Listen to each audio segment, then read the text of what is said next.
बिस्मिल्लाहिर्रहमानिर्रहीम। अस्सलाम वालेकुम students, how are you. 10th class chemistry का बच्चों, आज का हमारा टॉपिक है रिफाइनिंग और प्योरीफिकेशन ऑफ मेटल। बच्चों, जैसा कि हमने बेसिमर कन्वर्टर में प्रीवियस लेक्चर में हमने 98% हमने कॉपर को ऑब्टेन किया, उसको फर्दर हीट करने के बाद और मुख्तलिफ केमिकल प्रोसेस हमें करने पड़े। अभी भी हमारे पास जो कॉपर है उस पे बेटे इम्प्योरिटीज़ शामिल होती हैं। हमने उस इम्प्योरिटीज़ को ख़त्म करना है और बिल्कुल प्योर फॉर्म में कॉपर को ऑब्टेन करना है। तो ऐसी कॉपर ऑब्टेन करने के लिए हमें एक छोटा सा केमिकल प्रोसेस करना पड़ेगा, जिसमें हमें मेटल की इलेक्ट्रोलाइसिस करनी पड़ेगी। ठीक है, उस इलेक्ट्रोलाइसिस करने के लिए हमारे पास एक गिवन टैंक होता है बेटे, इलेक्ट्रोलाइटिक टैंक उसे बोलते हैं। और उस इलेक्ट्रोलाइटिक टैंक के अंदर हमने एक सॉल्यूशन डालना है, जिस मेटल का भी आप चैप्टर नंबर 7 में 9th क्लास में भी ये चीज़ें पढ़ चुके हैं कि जब हमने इलेक्ट्रोलाइसिस के प्रोसेस मुख्तलिफ मेटल्स के हवाले से किए थे, कॉपर वगैरह के बारे में भी किया था। तो ये चीज़ें तकरीबन आपको 9th क्लास में भी हमें बहुत अच्छी तरीके से याद करवा दी थी, लेकिन अब इंशाल्लाह क्योंकि आपका ये टॉपिक आ गया है 10th क्लास में, तो ये भी आप ज़रा दोबारा आपको रिमेंबर और रिकॉल करवा देते हैं। आपको देखें, जब हम एक इलेक्ट्रोलाइटिक टैंक लेते हैं, इलेक्ट्रोलाइटिक टैंक के अंदर बेटे इलेक्ट्रोलाइटिक टैंक कोई भी वुडन ग्लास या फिर किसी सीमेंट वगैरह का बना हुआ हो सकता है। तो उसके अंदर सबसे पहले आपने गिवन सोल्यूशन डालना होता है। तो सोल्यूशन हमारे पास कौन सा होगा जी, कॉपर सल्फेट का ही सोल्यूशन होगा। इसके अंदर हमने कॉपर सल्फेट को ही इनलेट करना है और small amount of sulphuric acid भी हमने इसके अंदर डालना है, जो कि इलेक्ट्रोलाइट का काम करेगा। फिर उसके बाद हमारे पास दो तरह के बेटे इलेक्ट्रोड है।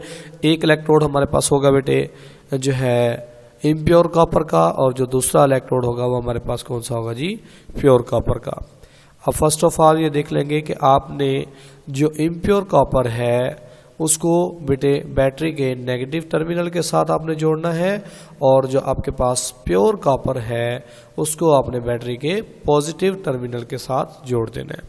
ठीक है, फिर उसके बाद जैसे आप इसमें से करंट अप्लाई करेंगे तो जो इम्प्योर कॉपर है वो सारी की सारी बेटे डिज़ोल्व होना शुरू हो जाएगी, और जो प्योर कॉपर है वो हमारे पास प्योर फॉर्म में एक ही जगह पर इकट्ठी होना शुरू हो जाएगी। फॉर एग्जांपल अगर मैं आपको बताना चाहूँ तो ये हमारे पास जो इलेक्ट्रोलाइसिस का प्रोसेस होता है, इस इलेक्ट्रोलाइसिस के प्रोसेस में जो हमारे पास प्योर मेटल होगी उसको हमने एनोड पर रखना है, एनोड पर प्लस चार्ज होता है। ठीक है, और जो हमारे पास इम्प्योर कॉपर होगी इसको हमने बेटा नेगेटिव यानी कि कैथोड चार्ज वाली साइड पर रखना है, कैथोड पर रखना है।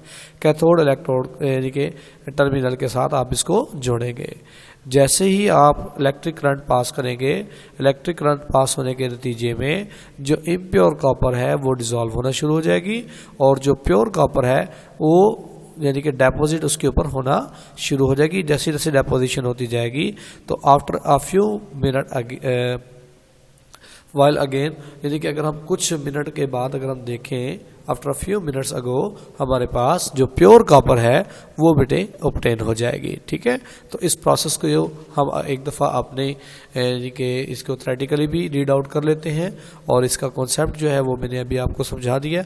अभी हम इसको थोड़ा सा रीड आउट करना चाह रहे हैं कि refining the impure metal by electrolysis is the most widely use process of refining metals. For example, electrolytic refining of copper. सबसे पहले हम कॉपर की इलेक्ट्रोलाइटिक कर रहे हैं रिफाइनिंग में। It is carried out in an electrolytic tank. ये हमारे पास इलेक्ट्रोलाइटिक टैंक है। ठीक है, ये वुडन का या ग्लास का या हमारे पास मेटल का बना हुआ हो सकता है।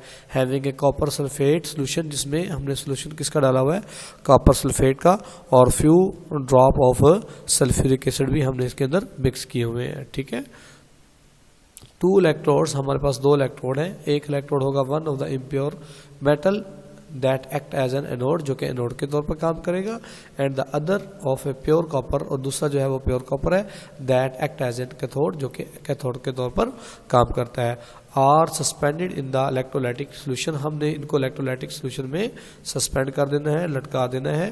फिर उसके बाद क्या करेंगे, on the passing of electric current, जैसे हम इलेक्ट्रिक करंट बैटरी से पास करेंगे थ्रू द सोल्यूशन, इस सोल्यूशन में से एनोड में जो लगा हुआ इम्प्योर कॉपर है वो डिजॉल्व होना शुरू हो जाएगा। Dissolve to provide copper plus ion, मतलब कि कॉपर के जो पॉजिटिव आइंस हैं वो वहाँ से डिजॉल्व होना शुरू हो जाएंगे ऑफ द सोल्यूशन, सोल्यूशन में टू, यानी कि सोल्यूशन के अंदर जैसे जैसे वो डिजॉल्व होंगे फिर क्या होगा, these copper ions are discharge by gaining of electron, वो इलेक्ट्रॉन गेन करना शुरू करेंगे to form a from the cathode, cathode वाली साइड से, thereby the copper atom deposit on the cathode, इसी तरीके से कॉपर एटम जो है वो आहिस्ता आहिस्ता डेपोजिट होना शुरू हो जाएंगे किस पर, कैथोड वाली साइड पर। और हमें पता है कैथोड पर कौन सी चीज़ लगी हुई है बेटे हमारे पास, सारे के सारे, यानी कि वो वहाँ से डेपोजिट होना शुरू हो जाएंगे, इम्प्योर कॉपर से हटकर कॉपर यानी कि प्योर वाली साइड पर आना शुरू हो जाएंगे।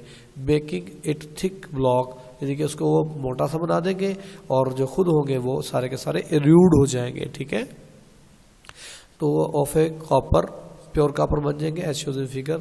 The impurities like gold and silver settle down, बाकी जो इम्प्योरिटीज उसके साथ अटैच थी वो सेटल डाउन हो जाएंगी, जैसे कि यहाँ पर डायग्राम में आपको दिखाया जा रहा है। ये एनोडिक मड की सूरत में आएगी, फिर हम इसको बाद में अलग से हटा लेंगे, ठीक है। तो ये जो इम्प्योरिटीज होंगी वो क्या कहलाएंगी बेटे, एनोडिक मड कहलाएंगी। इस पूरे प्रोसेस को आपने अच्छे तरीके से याद करना है। अब इसके बाद वो कहते हैं कि जी in this process the impure copper from the anode dissolve and goes on to the copper sulphate, और कॉपर सल्फेट के सोल्यूशन में सारे का सारा डिजॉल्व हो जाएगा। फिर बाद में side by side pure copper ions from the solution deposit on the cathode, thus the cathode become a pure copper metal, cathode पर सारे का सारा प्योर कॉपर मेटल आ जाएगा। the impurities like gold and sand settle down as shown in figure are known as anode mud, हम उसे क्या कहते हैं, एनोडिक मड कहते हैं, जैसा कि यहाँ पर दिखाया जा रहा है। तो ये बेटे आपने बहुत अच्छे तरीके से याद करना है। इंशाल्लाह नेक्स्ट जो होगा वो हम सारे के सारे प्रोसेस को एक दफ़ा दोबारा रिमेंबर करेंगे और उसके बाद नेक्स्ट टॉपिक तैयार करेंगे। अपना ख्याल रखिएगा। ये सारे का सारा बेटे आपका मेटलर्जी का प्रोसेस कंप्लीट हो जाता है यहाँ पर।